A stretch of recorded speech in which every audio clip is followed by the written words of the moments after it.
It's a significant moment when your family marries into a new circle. But becoming part of the House of Windsor is an altogether different matter. It must be an overwhelming sensation to know that you and your child are going to be forever associated with royalty. What is it like to suddenly find your family intimately within the royal orbit? Is it a dream? It was a total shock when it came. Or a royal nightmare? And I suppose in love. Whatever in love means. Outsiders have struggled to do well when they enter the royal family. Do you ever have disagreements about things? Oh, yes. When Fergie met the monarchy, it elevated her family to royalty. For Ron Ferguson, to have your daughter marry a prince, become a duchess, and to become a senior member of the royal family, I mean, it just doesn't get any better.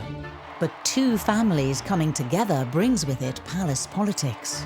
You're not only marrying royal in-laws, but also all of the people working at the palace, and you have to be pretty sophisticated in order to maneuver yourself throughout. Royal insiders reveal what was said behind closed doors. Charles apparently said, look, the problem with Sarah is you just can't shut her up. And when the Fergusons brought scandal to the House of Windsor, Ronald Ferguson was photographed entering a club for men, and it offered massage. And the rumour got around that the massage wasn't quite all they offered. we discover what happened to the royals' new relatives. Senior royals did rue the day that they had ever invited the Ferguson family to join them. And if there is any way back. What it meant for Fergie was expulsion from the royal family, and she was on her own again.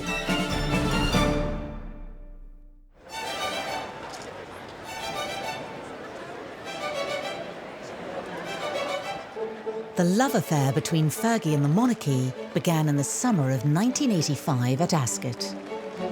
As the royals prepared to return for dinner at Windsor Castle, an unsuspecting Prince Andrew was about to be set up on a date. Prince Andrew was in the Navy, he was still a bachelor, and I think that the royal family were quite keen for him to settle down. Diana said to the Queen, you know, I think it would be lovely if we could invite Fergie. She's a friend of mine, she's about the same age as Andrew. Both were good time gals and boys, and the scene was set at Windsor Castle with a lot of booze.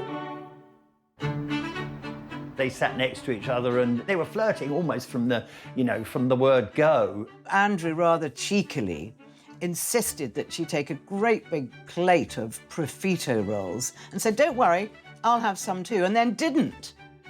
So I think she gave him a sort of playful slap, and I think that was really the beginning of their relationship. It was the start of a romance that would spark intense public interest in Fergie's family.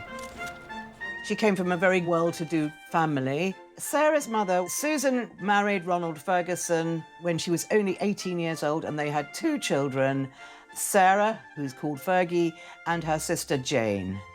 And they bought this beautiful house called Lowood, very near Ascot, in that very beautiful area full of rhododendrons and trees and houses hidden behind big gates. And that's where Fergie grew up. They always were aspirational. I think they had a feeling they were sort of almost minor aristocracy. For Sarah, in the back of her mind, she was always going to try to get a husband who was special and certainly rich. Even for the well-to-do Fergusons, Fergie's relationship with Andrew was a tantalising prospect. Ronald Ferguson was absolutely thrilled and delighted. 10 out of 10 for him. She couldn't have done better. Marrying into the royal family has to change things, doesn't it? Because it's that final bit of icing on the cake. But there are hurdles to clear for a royal bride-to-be, not least a stern examination of the family tree. Thankfully, when it came to the Fergusons, the Windsors didn't have to look too far from their own. Some people like to say that Sarah Ferguson was middle class. She wasn't. No, no, oh, my God, to be thought of as a commoner, my goodness, no, no, no, they were very much upper-class English. The Ferguson family actually can trace their lineage back to the royal family. So Sarah Ferguson and Prince Andrew are very, very distantly related through Charles II, but not that that is much of a cause for concern for the royal family. In fact, they probably encourage that. It wasn't just shared distant relations that tied the Fergusons to the Windsors, but also their social circles. Ron Ferguson, Fergie's father, had mixed with members of the royal family for many years. He'd been in a very smart cavalry regiment. He'd ridden alongside the Queen on the Mall. He'd played polo with Prince Philip. And of course, he managed the polo lifestyle of the Prince of Wales. So they were a family that the Windsors were familiar with. But Fergie's well-connected background hid a childhood trauma. By the age of 13, her parents, Ronald and Susan, had separated. Sarah was at a pivotal age. I mean, those early teenage years, it can really mess with your head when things at home aren't the way you want them to be and aren't the way you expect them to be. She had this magical childhood, and then suddenly it all sort of folded. She talks about it herself, how that's when she started to feel very insecure and inadequate, and she blamed herself for the breakup of her parents' marriage.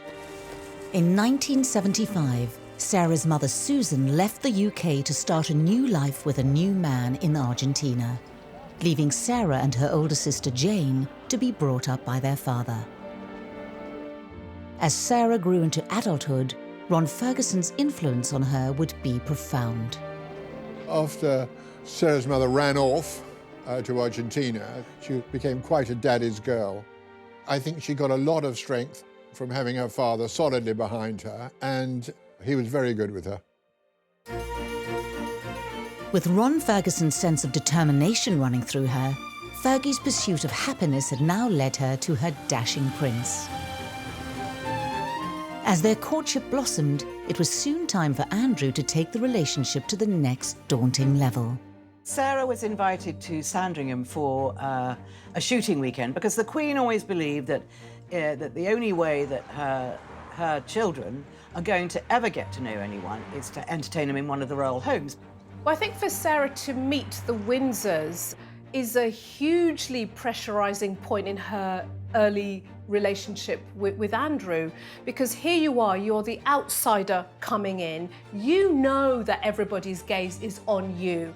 Her own mother and father had been to Sandringham for shooting weekends, and obviously they had told her what to do. So she was not completely ignorant of how it was going to work, but she was very nervous. So I think she found herself in that situation feeling, I don't know if they're going to like me. I also want them to absolutely adore me. And all that at once can be a pressure cooker situation for things to go monumentally wrong. And I think in Sarah's case, they kind of did. When she walked into the double sitting room at Sandringham, I think she tripped over one of the Queen's corgis and she spilt her drink. And then in her fluster, she just thought, who are all these people? So she just curtsied to everyone because she knew that that way she wasn't making a faux pas. After that, I wonder whether, from Sarah's point of view, what she wanted to do was redouble her efforts to really please them and be the perfect person in their eyes. Despite less than royal first impressions, Fergie set about winning over the Windsors by appealing to their interests.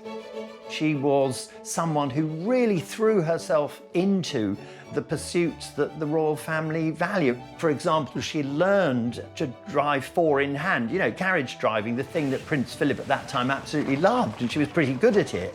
And Philip thought this was extraordinary.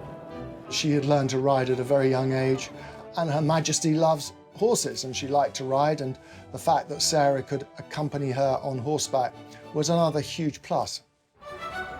After finding common ground, Fergie's outgoing nature began to charm the Windsors. I think with the royal family, when they're in their personal time, it is a very outdoorsy kind of life that they lead, hunting, shooting, fishing, and she was up for all of that. So her larger-than-life, boisterous, up-for-anything personality very much endeared her to them. So, you know, the stars were really aligning very quickly for Andrew and Fergie because she had made such a big impression on his family. Sarah had passed the sternest of royal tests. Her family were up to scratch.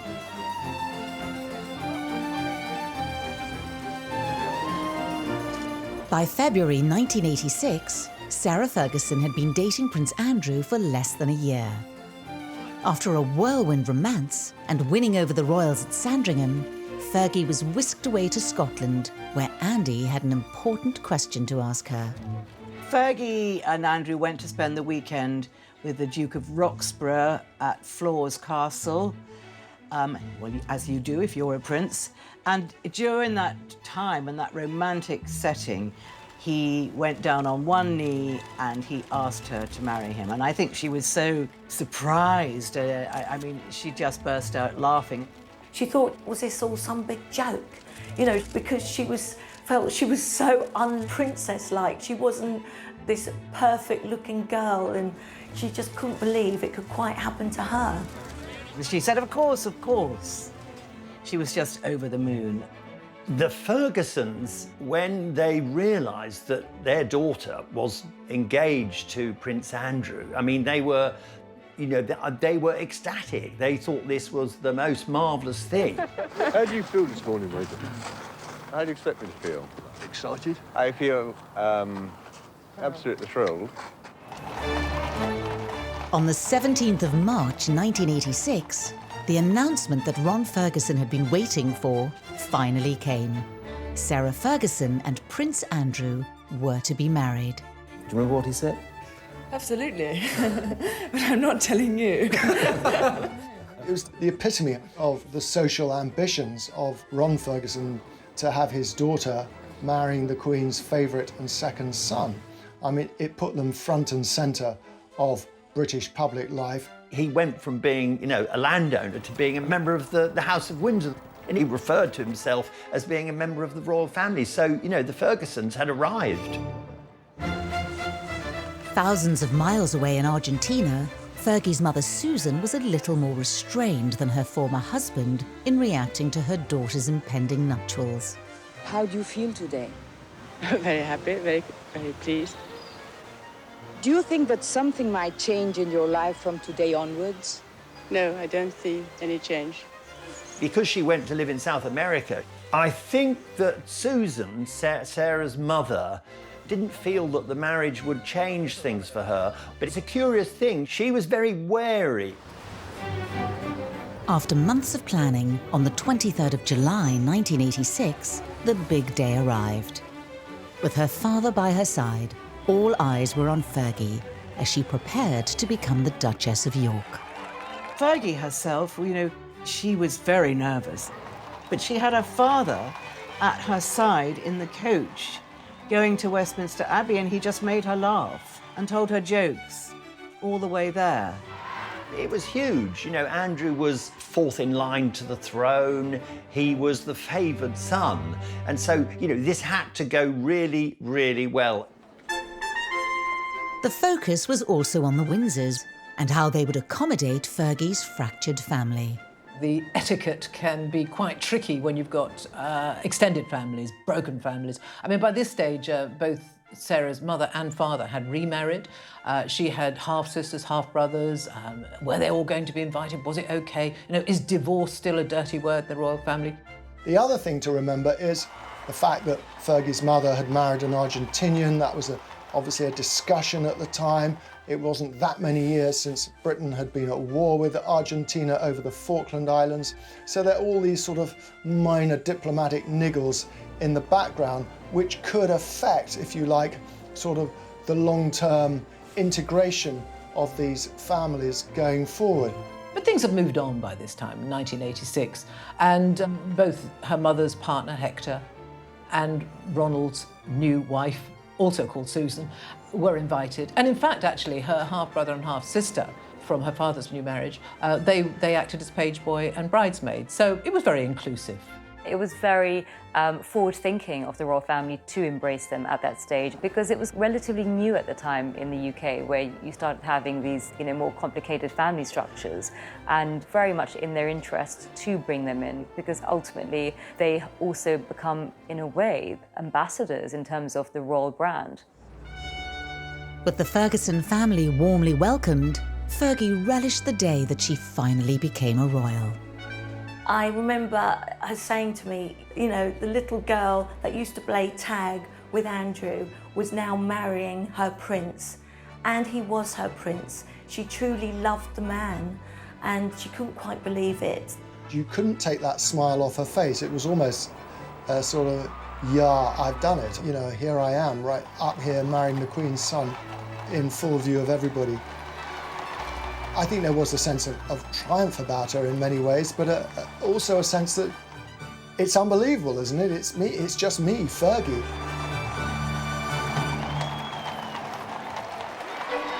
The day was just as exhilarating for Ron Ferguson as it was for his daughter.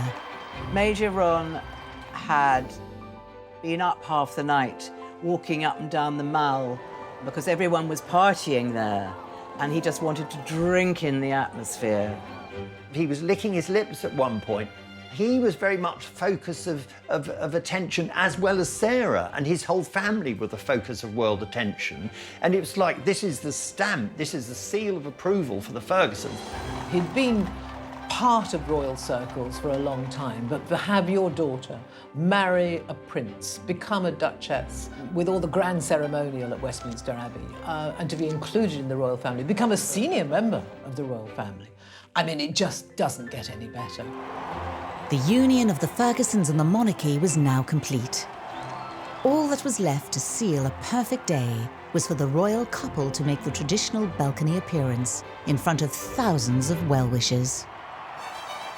At the end of the wedding, that afternoon, there was just a hint that all might not be well because they did a very strange thing. They did this odd business of kind of working the crowd up, almost like they were a sort of music hall entertainers. The crowd were chanting kiss, kiss, kiss, and Sarah was sort of conducting and orchestrating this.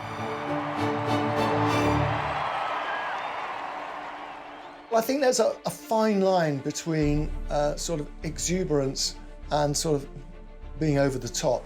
And Fergie strayed too often into the over-the-top realms. She somehow just didn't know when to sort of throttle back. The senior royals standing alongside, there was an uncomfortable feeling about that. Again, the word is, it was slightly vulgar. So, although the wedding itself was good, there was a hint of trouble to come.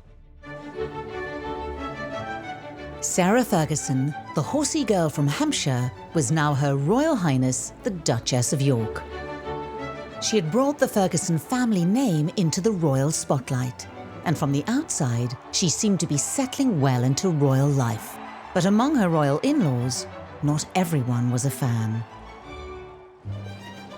Anne was probably the only senior royal who, right from the start, was very wary of Sarah. I mean, she called her the outsider. What had at first seemed, especially to Charles, to Philip, this bright, positive young thing coming in and sort of adding sparkle was just starting to sort of leak away. Charles apparently said, look, the problem with Sarah is you just can't shut her up. She could be fun some of the time, but just not all the time because it was giving them a headache. The Queen was the one person who, remained steadfastly loyal and absolutely loved being in the company of her daughter-in-law, far more than she liked being with Diana. Fergie loved dogs, Fergie could ride, Fergie could do everything that Diana couldn't do. Sarah's husband, Prince Andrew, returned to sea, and Fergie had to leave her old life as a Ferguson and navigate the new world of the Windsors by herself. She said she married the man, but ended up in a marriage with the palace. She had to act in a certain manner. That wasn't Sarah. Sarah was this huge, bubbly personality. People think that living in a palace, wow, how glorious being this princess. It actually wasn't. It was the reverse. It was very bleak, it was very lonely, and there was no escape from it. Despite Fergie's problems within the palace, her place within the Windsor family was strengthened when she gave birth to Princess Beatrice in August 1988, the fifth in line to the throne. So, after 4.5 days, the York family, and now we can call them a family, left the Portland hospital. But who does she look like? Is it her father? Or is it her mother, House of Windsor or House of Ferguson? Well, only you can decide that. Ferguson blood is now part of the royal lineage. It kind of cements that relationship between the in-laws, in this case the Fergusons, and the royals. 2 years later, another baby, Princess Eugenie, joined the York family and became sixth in line to the throne.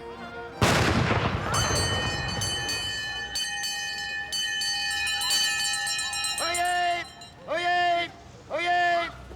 Her Royal Highness Duchess of York was safe delivered of a daughter at 7:58 p.m. today. Her Royal Highness and child are well. Sarah had given the Windsors their first royal princesses since Princess Anne's birth. Her most significant champion, the Queen, even came to visit the Duchess in hospital. But despite the monarch's support, Sarah seemed to be losing allies within the royal circle. Even the British press, who had once welcomed her with open arms, began to criticise her behaviour. Fergie and Andrew first went to America. They were in Los Angeles, and I was there. I was part of the press crew there. I would just remember they were at this very big conference, and Andrew was giving a speech, and then Fergie got up and gave a little speech. Sarah, and I know against advice, wanted to make a speech, which, you know, the wives of royals wouldn't normally do. It's breaking with protocol, but she insisted. At last, I have the turn to talk. All these men around here. Love you! I'll see you later. That phrase, it was only a joke, but it had a sort of sexual connotation, which is a complete no-no. The worm had turned somewhat by then, and Fergie was not enjoying the same sort of flattering headlines that she'd had up until, you know, in the early years of the marriage. It was Ron, her father, who stood up for her. Although the tide was beginning to turn against the Duchess, it was ironically her father, Major Ferguson, who first brought disgrace into Sarah's new life as a Windsor. Well, in 1988, there was a huge scandal about Ronald Ferguson being photographed entering a club called the Wigmore Club. Now, the Wigmore Club was a club for men, and it offered massage. And the rumour got around that the massage wasn't quite all they offered. It was deeply embarrassing for Ron Ferguson because he was enjoying the sort of reflected glory of being associated with the Windsors, and then all of a sudden he had his antics just splashed all over the front cover of all the tabloids, and of course must have deeply embarrassed his daughter. The fallout from this scandal of the Wigmore Club was enormous, because at the time Ronald ran the Guards Polo Club, and he had a very responsible job, but this scandal really besmirched his name. He issued a statement to clarify reports in this morning's newspapers. In it, Major Ferguson said, "I have not been sacked and I have not resigned, but I was not re-elected and was not prepared to accept the alternative position." Prince Philip, who was president of the club, refused to help. He kept asking to meet Philip and his daughter's father-in-law, and Philip refused because of the associated kind of taint. And it's just, you become basically persona non grata. And unfortunately, you know, look, families, we all fall out, we have tiffs and things like that, but when you have a fall from grace like that within the royal family, it takes a very, very long time to be accepted back in. and in some cases, never. Fergie becomes guilty by association. This is your father, this is what he's done, and she almost has to mop up after that particular scandal and redouble her efforts once again to get into the royal family's good grace. Sarah's loyalty to her own family was tested by her father's scandal. With her new husband, Prince Andrew, often at sea, her loyalty to the Windsors was now also tested. Fergie was a very needy woman. She needed her man there, she needed him beside her, and often when Andrew came back from these long stints, his main preoccupation was either golf or watching television because he was simply too tired to do anything else. And the marriage began to unravel. Sarah's friendships with other men began to be scrutinized, particularly when she became close with American businessman Steve Wyatt. Fergie's new friendship was revealed in the newspapers when a cleaner found photos of them on holiday, and the press began to ask questions about the Yorks' marriage. The stories claim that the Duchess travelled to Morocco with Mr. Wyatt and met for other holidays, parties and private dinners. A cleaner at Mr. Wyatt's former flat is said to have found photographs of the couple together. It wasn't an obvious example of definite proof of infidelity, but, you know, it was pretty close. Separation was a huge step forward, and one which the Queen must have been deeply saddened about, but they clearly needed a break from each other because things were not happy. But I think the Queen was as baffled as the rest of us as to why it had come to this. Sarah had to decide to either make the marriage work or move on. And in March, the Duke and Duchess announced their separation. The Yorks' apparent separation leaves two young children in an unprecedented position so close to the throne, and a young woman whose role and future as a divorced Duchess of York will take the royal family into uncharted waters. After the separation was announced, all Sarah's formal appointments, all the events that she was booked for, they were all cancelled. Fergie's royal life stopped. Once you've stepped across a certain line, you're cast into outer darkness, and that's what happened to Sarah. The press speculated that Fergie could re-enter the Windsor fold by somehow repairing the marriage. But then rumours began to circulate of a new man in her life, John Bryan. Fergie was in a very distraught state, so her friend of the moment, who was her financial advisor, supposedly, John Bryan, decided, let's get away from it all. I'll rent a villa in the south of France, and Fergie and I will go there with the children and the nanny, and we'll just have a break. But unfortunately for them, the photographers found them immediately. Unknown to Fergie and John Bryan, they had been caught by the paparazzi. Sarah later flew to Balmoral to stay with the royal family on their annual summer break. The morning's newspapers are all laid out on a side table in the breakfast room in Balmoral, and that morning's newspapers were filled with pictures of Sarah Ferguson. She was caught lying in the sun with this guy apparently sucking her toes. I mean, he claims, as if it makes any difference, he was kissing her toes. Anyway, unbeknown to Sarah, the newspapers had got photos. Paparazzi had taken these pictures, the newspapers got them.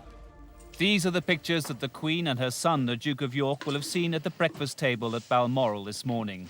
An intimate series of photos showing her daughter-in-law and his wife topless at the poolside in the south of France, kissing a Texan millionaire. The Queen's granddaughters, 5th and 6th in line to the throne, are pictured standing by watching. I mean, it's impossible to imagine the shock, the horror, even for someone as self-confident as Sarah, when she saw these pictures. And apparently Prince Philip came into the breakfast room, picked up one of the papers and just threw it in front of her and walked out. Fergie had shamed the Ferguson and Windsor names and left Balmoral soon after. The Duchess of York left Balmoral Castle today using a side entrance of the royal estate to drive to Aberdeen Airport. Her two daughters, Princess Eugenie and Princess Beatrice, were with her. No longer the luxury or privilege of an aircraft off the Queen's flight, for the Duchess just an ordinary scheduled flight to Heathrow. Fergie was out of the royal family, and divorce proceedings began between her and Prince Andrew. But as the mother of the 5th and 6th in line to the throne, she still had to navigate the world of the Windsors. Well, basically, after the breakup of the marriage, the family ignores Fergie. Prince Philip is absolutely incandescent with rage with her because he feels that she's let down the monarchy, which he has spent his entire life supporting, i.e. his wife, the Queen. And in a few years, Fergie had reduced the reputation of the monarchy to shreds in his mind, and he was absolutely not going to put up with it. And he said to the Queen, "She is not coming here. She's out. I don't ever want to see her again." Sarah and Andrew officially divorced in May 1996. Fergie could retain the name Duchess of York, but was stripped of her Royal Highness title. Any support she could take from the Ferguson clan also began to slip away. In 1998, Sarah loses her mother, who dies in an accident, and in 2003, she loses her father, and her only sister lives in Australia. So we once again find her in that space where she's isolated, lonely, and cut off, and grieving. The closest family she had left in the UK were her daughters and her ex-husband, Prince Andrew. Sarah had very publicly cuckolded Andrew, and yet Andrew is very forgiving of her. He continues to be there for her. He helps her financially. Prince Andrew inherits a royal lodge, the Queen Mother's home in Windsor Great Park. He does it up at great expense, and Fergie pretty much moves in with him and continues to live there. It was baffling to the royal family, particularly to Prince Philip, who could not understand why she was still occupying a royal home. And they were very, very determined to make this one of the happiest divorces you could do. And that's what they did. As Fergie's turbulent history with the Windsors faded, she was slowly and quietly admitted to the fringes of royal life. But in 2010, she was in debt and made a reckless decision revealed in an explosive undercover exposé.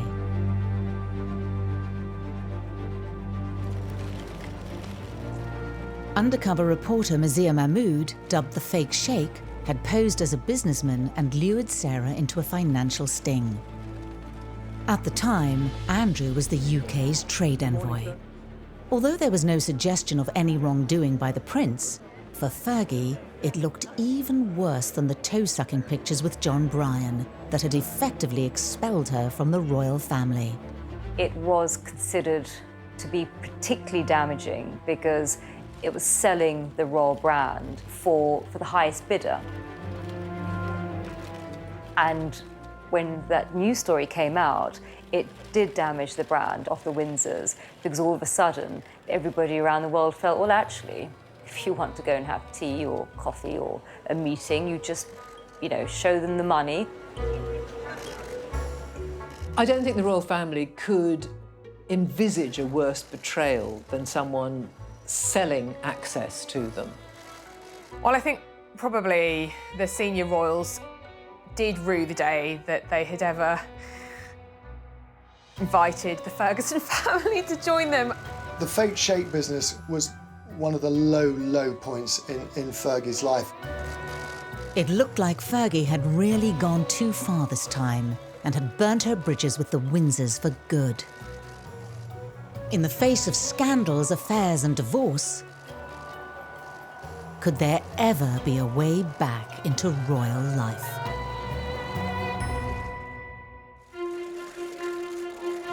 There were only two things that joined the Windsor and the Ferguson families together indefinitely. Their names were Beatrice and Eugenie. The children are the glue between the Fergusons and the House of Windsor, and that glue is unbreakable. Having grown up in the shadow of their parents, as young women they found themselves torn between the Windsors and Fergie. Beatrice and Eugenie, by this time, are adults. They're very conscious of their position within the royal family. But They also have this relationship with their mother, who is such a pivotal part of their lives. I'm here for you, Mom. Yeah, thanks, Mum. I see myself as a mini mummy.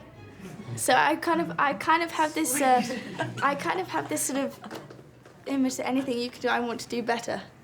So I want. I have to tell you, that's easy. It's almost a sort of split world. The wild side of them can come out when they're with Sarah, and it certainly does. And then the restrained side, they perform for the royal family.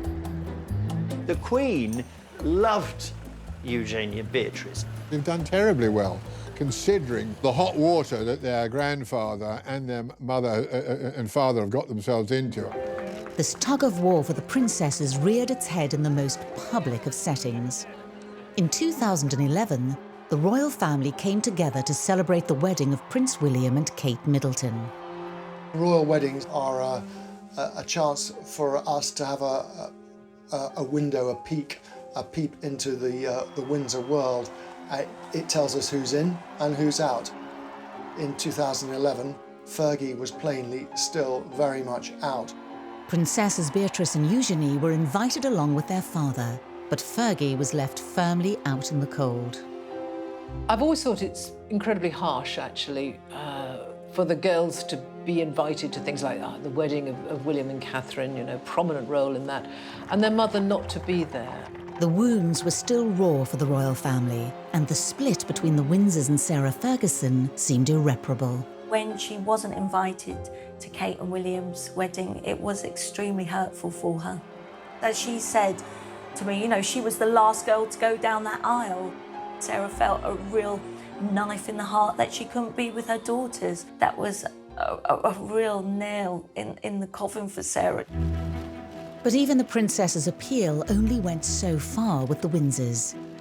Andrew and brother Charles had reportedly been at odds for years over the role of the princesses in the future of the royal family. He wanted them to be treated as senior royals, and they're not really. He wanted all the trappings, the money, the protection that goes with that role. And he foresaw their future as being full-time working royals. This is not how Prince Charles sees it. He wants a slimmed-down monarchy, and he didn't want them being part of the royal finances. For Fergie herself, there was to be a glimmer of hope. After Prince William's wedding, the Queen started cautiously inviting Sarah to some events. She's occasionally invited to Balmoral. She's been to Ascot. I think the Queen is mellowing in her old age. I think very tentatively the Queen is sort of saying, OK, look, we're just going to try this, but if you put a foot wrong, it will all stop again. Then in 2018, there was a thawing of relations. Prince Andrew and his daughters were invited to the wedding of Prince Harry and Meghan Markle. But so too was a new key guest. When Harry and Meghan married, he made it very clear that Fergie should be invited to the formal wedding. Harry was probably using the invitation as a sort of a reconciliation, an olive branch. He knew that Fergie was not popular with some members of the royal family, but he wanted her there because she was important to him and to his childhood. Harry was not the only royal getting married that year. Princess Eugenie had her self-found love and was due to marry Jack Brooksbank only months later. It was to be a test of the status of Andrew and Sarah Ferguson in the royal family. Princess Eugenie's wedding to Jack Brooksbank was really the string that pulled Fergie back onto the periphery of the royal family, because she's mother of the bride. There's no way that she couldn't be invited, and I think it was a uniting of the families. If there's any link, positive link, between the Fergusons and the Windsor, it will be the two daughters. So there's almost an inevitability about Sarah being with members of the House of Windsor because of their children. But while the Queen had been cautiously warming towards Fergie, this didn't extend to her husband. For many, many years, Philip absolutely refused to have anything to do with Fergie at all. And if she walked into a room, if she happened to walk into a room, which was pretty rare, he'd exit stage left immediately. It was Sarah Ferguson, who had walked down the aisle 32 years before, who was the most nervous on the big day. Having not been part of the royal family for so long, she didn't want to put a foot wrong. She only just beat the bride to the door of St George's Chapel and she got out just waving and she was like on ebullient form. But as the guests gathered inside the chapel, there was some nervousness around the arrival of a key royal guest. There was a huge amount of speculation before Eugenie's wedding about whether Philip would finally give way and be in the same building as Fergie. He managed to make it to St George's Chapel and took his place in the ceremony, not far from Fergie. Fergie had a qualified return to the fold as guest of honour in the heart of Windsor Castle, for her daughter would always be a Windsor.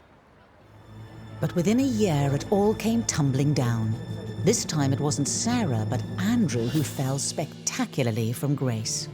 2019, new details of Andrew's long-term friendship with convicted paedophile Jeffrey Epstein emerged. The Epstein scandal really seems to have tentacles that reach out and have enveloped Andrew's family because, well, Jeffrey Epstein was a guest at Princess Beatrice's 18th birthday party. You know, he's a family friend. When Fergie was in one of her many money troubles, she turned to him for a loan. So it's very intertwined, really. He decided to do this interview. It was the wrong move. Just was a total disaster. Just the worst interview I think anyone has seen. This is ITV News with Alistair Stewart. Good evening. Prince Andrew's explosive Newsnight interview last night has today been judged to have blown up in his face. It was to be a scandal too far for the royal family and for the Queen. 4 days after he was interviewed by Newsnight, Andrew gave up his royal duties. There's no template here. He can't stop being the Queen's son. He can't stop being a member of the royal family.